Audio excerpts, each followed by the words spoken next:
larangan yang diabaikan.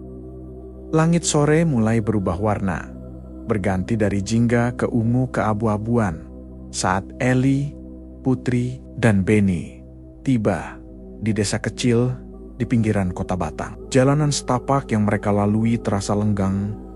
Hanya ada deretan rumah tua dengan dinding kayu yang mulai lapuk dimakan usia. Suasana terasa berbeda, seolah udara di tempat ini lebih berat dari biasanya. Perjalanan mereka tidak lain untuk mencari tahu kebenaran tentang Kampung Rawajati, sebuah desa yang dikabarkan musnah setelah bencana besar bertahun-tahun lalu. Banyak orang percaya desa itu kini menjadi tempat bersemayam bagi mereka yang tidak tenang. Di sudut jalan, sebuah warung kopi tua masih buka meski suasananya sepi. Seorang lelaki tua duduk di bangku kayu dekat pintu, menyeruput kopi dari cangkir tanah liat. Wajahnya penuh keriput, tatapannya tajam seperti sedang menilai kedatangan mereka. Ketiganya melangkah mendekat. Begitu melihat mereka, lelaki itu meletakkan cangkirnya dan menggeleng pelan. Mbah Surip, begitu orang-orang memanggilnya, sudah bisa menebak tujuan mereka datang. Anak muda, kalian bukan orang pertama yang ingin masuk ke sana, ucapnya tanpa basa-basi. Putri melirik ke arah Ellie, ragu untuk bertanya lebih jauh. Tapi Benny, yang sejak tadi terlihat santai, justru mengambil tempat duduk di hadapan lelaki itu. Mbah, memangnya ada apa di sana? Tanyanya penasaran. Mbah Surip menghela napas panjang. Dulu desa itu ramai seperti desa lainnya. Sampai suatu hari hujan turun berhari-hari tanpa henti. Tanah yang lembek tak mampu lagi menahan beban. Lalu longsor besar datang. Puluhan rumah terkubur. Ratusan orang meninggal. Tak semua jasad ditemukan. Sejak saat itu, mereka yang tak sempat dikuburkan dengan layak masih ada di sana. Tak bisa pergi, tak bisa istirahat dengan tenang. Ellie menggigit bibirnya. Tapi itu sudah bertahun-tahun lalu kan? Kenapa desa itu masih dianggap berbahaya? Mbah Surip menatap tajam. Karena mereka masih ada. Kadang terlihat, kadang hanya berupa suara. Tapi satu hal yang pasti, siapapun yang datang ke sana tanpa izin akan dianggap mengganggu. Putri merasakan bulu kuduknya berdiri. Angin sore berembus pelan, membawa hawa dingin yang membuatnya semakin gelisah. Kalau cuma melihat sebentar, tidak apa-apa kan? Tanyanya dengan suara ragu. Mbah Surip tersenyum tipis, tapi bukan senyum ramah. Ada kesan mengerikan di balik ekspresinya. Banyak yang berkata begitu, tapi tak banyak yang kembali dalam keadaan yang sama. Sejenak tak ada yang berbicara. Suasana mendadak terasa lebih sunyi. Benny menoleh kedua temannya, lalu mengangkat bahu. Kalau kalian takut, aku bisa pergi sendiri. Ellie mendesah, sementara Putri terlihat semakin bimbang. Namun, rasa penasaran mengalahkan ketakutan. Tanpa menghiraukan peringatan Mbah Surip, mereka bertiga akhirnya tetap melangkah menuju desa yang kini hanya tinggal reruntuhan. Angin berembus pelan, membawa aroma tanah basah dan dedaunan yang membusuk. Jalan setapak menuju desa dipenuhi ilalang tinggi, seolah jarang terjamah manusia. Langkah mereka terasa berat, bukan hanya karena medan yang sulit, tetapi juga karena firasat buruk yang mulai mengusik. Putri merapatkan jaketnya, matanya terus mengawasi sekeliling. Sumpah, aku punya firasat buruk, bisiknya dengan suara bergetar. Benny yang berjalan di depan hanya mendengus, mencoba menyembunyikan kegelisahannya. Jangan paranoid, ini cuma desa kosong, sahutnya.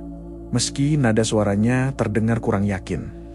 Ellie yang berjalan di tengah menyorotkan senter ke kiri dan kanan. Rumah-rumah reot berdiri dalam keheningan yang mencekam. Beberapa masih utuh, meski terlihat rapuh dan ditinggalkan bertahun-tahun.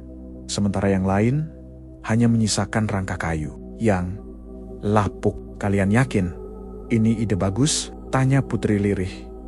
Benny tidak menjawab. Dia terus berjalan Tapi langkahnya terhenti mendadak saat suara lirih terdengar dari kejauhan. Suara itu pelan, tapi jelas, seperti seseorang sedang menangis. Ellie berhenti seketika, mengangkat tangannya memberi isyarat agar mereka diam. "Kalian dengar itu?" tanyanya dengan nada bergetar. Benny menelan ludah, mencoba merasionalisasi suara tersebut. "Mungkin suara angin," katanya pelan. Putri menggeleng cepat. "Bukan. Itu suara perempuan." Suara tangisan semakin jelas, mengarah ke sebuah rumah tua di ujung jalan. Pintu kayunya setengah terbuka, mengayun perlahan seiring hembusan angin. Cahaya senter Ellie berusaha menembus kegelapan di dalam rumah, namun bayangan pekat menyelimuti bagian dalamnya. Mereka saling berpandangan, tak ada yang ingin bergerak lebih dekat, tetapi seolah ada daya tarik yang membuat mereka tak bisa berpaling. Benny menghela napas. "Aku lihat sebentar." Namun, sebelum ia bisa melangkah, sesuatu di dalam rumah bergerak. Sosok perempuan berambut panjang terlihat berdiri membelakangi mereka. Tubuhnya kaku seperti patung. Jantung mereka berpacu lebih cepat. "Siapa itu?" bisik Ellie, berusaha menahan getaran di suaranya. Hening, perempuan itu perlahan menoleh. Wajahnya hancur, kulitnya sobek, hingga memperlihatkan tulang di baliknya. Matanya kosong, hitam pekat, tanpa cahaya. Bibirnya bergerak-gerak, seperti ingin berbicara, tapi tak ada suara yang keluar. Putri menjerit, "Astaga, itu bukan manusia." Benny tak berpikir dua kali. Ia meraih tangan kedua sahabatnya dan menarik mereka untuk berlari. Namun, langkah berat terdengar dari dalam rumah, menyeret di atas lantai kayu yang lapuk. Suara itu semakin cepat, semakin dekat. Sesuatu sedang mengikuti mereka. Langkah mereka terhenti di sebuah persimpangan kecil. Di tengah desa, nafas masih tersengal, keringat dingin mengalir di pelipis. Malam semakin pekat, dan keheningan yang melingkupi desa ini terasa menyesakan. Putri memeluk dirinya sendiri. Tubuhnya gemetar. "Apa yang kita lihat tadi?" tanyanya terbata-bata. Ellie menggeleng cepat. Matanya masih liar menatap sekeliling. "Aku nggak tahu, tapi kita harus keluar dari sini." Benny menyorotkan senter ke jalanan di depan mereka, berharap menemukan petunjuk arah. Namun, yang terlihat hanyalah bayangan-bayangan gelap yang bergerak pelan, tertiup angin. Semuanya tampak sama, seolah desa ini mengubah bentuknya, menjebak mereka di dalamnya. "Sial, tadi kita lewat mana?" desisnya frustasi.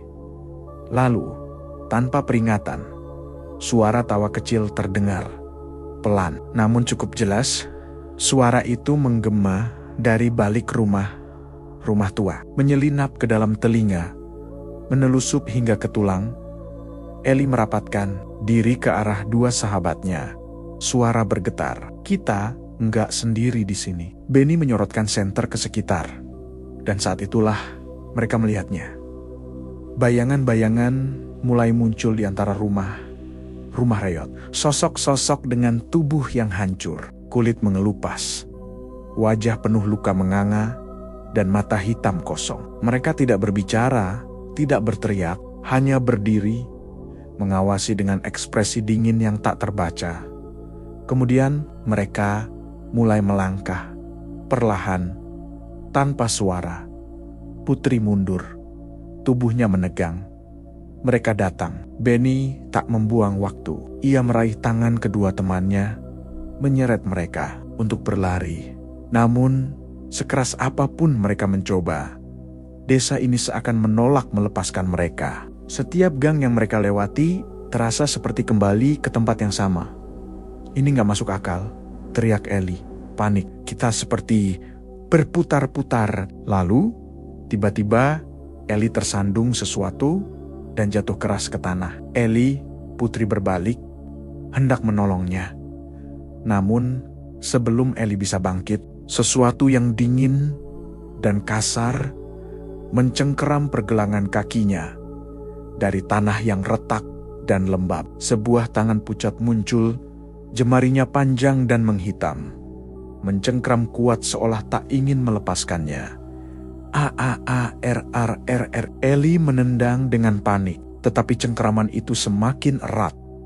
Putri dan Benny segera menarik tangannya, berusaha sekuat tenaga, namun tanah di bawahnya mulai bergeser. Seakan ada sesuatu yang ingin menariknya ke dalam. Dari dalam tanah yang merekah, wajah seorang wanita perlahan muncul. Pucat, matanya hitam legam, senyum menyeramkan, menghiasi wajahnya yang membusuk. Kau tak bisa pergi, bisiknya dengan suara parau, mengalirkan hawa dingin yang menusuk. Eli menjerit ketakutan, dan sebelum semuanya menjadi gelap, ia melihat senyum itu semakin lebar.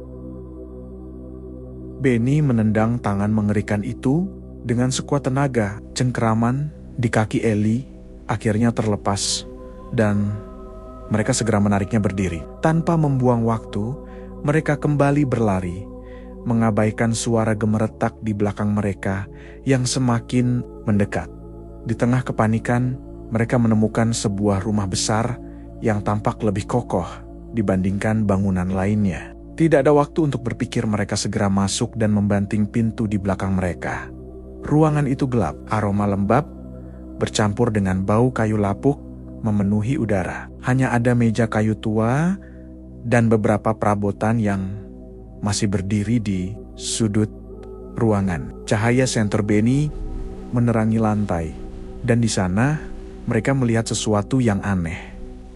Di tengah ruangan terdapat sebuah lingkaran besar yang terbuat dari garam. Di sekelilingnya, bunga kering tersebar acak, bercampur dengan bekas lilin yang sudah lama padam. Putri menatapnya dengan ngeri. Ini semacam ritual, tanyanya dengan suara bergetar. Eli melangkah lebih dekat, menyoroti dinding. Coretan-coretan samar terlihat, seperti tulisan dalam bahasa yang tidak mereka mengerti. Namun, ada beberapa bagian yang tampaknya ditulis dengan tergesa-gesa. Sepertinya ada yang mencoba mengurung sesuatu di sini, bisik Eli, suaranya penuh kecemasan. Sebelum ada yang bisa berbicara lebih jauh, suara langkah terdengar dari luar rumah. Lambat, berat, sesuatu berjalan mendekat. Benny dengan hati-hati mengintip dari celah jendela. Sial, mereka masih di luar. Putri mundur, tubuhnya gemetar. Air matanya mengalir tanpa ia sadari. Bagaimana kita bisa keluar dari tempat ini? Eli berpikir keras. Matanya kembali tertuju pada lingkaran garam di lantai. Lalu teringat kata-kata Mbah Surip di warung tadi. Yang masuk belum tentu bisa keluar. Mereka masih ada di sana. Kadang terlihat, kadang hanya berupa suara. Tapi satu hal yang pasti, siapapun yang datang ke sana tanpa izin akan dianggap mengganggu. Mata Eli melebar. Mungkin ini satu-satunya cara. Benny menatapnya curiga. Apa maksudmu? Eli menunjuk lingkaran itu. Mereka terjebak di sini karena sesuatu. Kalau kita bisa menyelesaikan ritual ini, mungkin kita bisa pergi. Putri menatapnya dengan ketakutan. Dan kalau salah, Eli menggigit bibirnya, lalu mengangkat bahu. Setidaknya, kita harus mencoba. Tak ada pilihan lain. Mereka bertiga berjongkok di dekat lingkaran dan mulai membaca mantra yang tertulis di dinding. Kata-kata itu asing, tetapi saat mereka mengucapkannya, udara di dalam ruangan berubah. Suara-suara dari luar semakin keras. Desiran napas, bisikan, dan ketukan di dinding mulai terdengar. Putri semakin gemetar, tetapi ia terus melafalkan mantra bersama Eli dan Benny. Kemudian, tiba-tiba, berak, pintu bergetar hebat. Sesuatu di luar berusaha masuk. Pintu rumah itu terlempar terbuka dengan keras, menimbulkan suara menggelegar yang menggema di seluruh ruangan. Angin kencang menyapu masuk, membawa aroma busuk yang menusuk hidung. di ambang pintu. Sosok wanita yang mereka lihat sebelumnya berdiri, rambut panjangnya berkibar liar, matanya kosong tetapi penuh dengan kebencian yang begitu nyata. Kulitnya pucat kehijauan, tubuhnya setengah hancur, dan bibirnya bergerak perlahan. "Kalian telah membangunkan kami." Suara itu menggema di seluruh ruangan, bukan hanya terdengar di telinga mereka, tapi seolah berbisik langsung di dalam kepala. Putri menjerit dan mundur ketakutan. Tubuhnya gemetar hebat. Benny dengan panik mengangkat senter dan menyorotkan cahaya ke arah makhluk itu, tetapi sinarnya hanya menembus tubuhnya, seolah dia bukan bagian dari dunia ini. "Sial!" Benny mengumpat. Tangannya gemetar memegang senter yang tak berguna.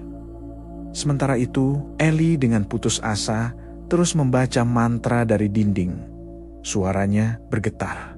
"Tolong bantu aku." Tanpa berpikir panjang, Benny dan Putri bergabung melafalkan sisa mantra dengan tergesa-gesa. Kata-kata itu semakin cepat keluar dari mulut mereka, meski maknanya tak mereka mengerti. Angin di dalam rumah semakin kencang. Debu dan serpihan kayu berputar liar di udara. Lantai bergetar, dinding retak, dan suara jeritan menggema dari berbagai penjuru. Wanita itu mulai berteriak, suaranya melengking tinggi. Tubuhnya berkedut tak wajar, seolah ada sesuatu yang menariknya ke belakang. Matanya yang kosong tiba-tiba berubah merah, menatap mereka dengan kebencian yang tak terkatakan. "Tidak akan." Jeritan menggelegar, memenuhi ruangan, lalu hening. Angin berhenti, getaran lenyap.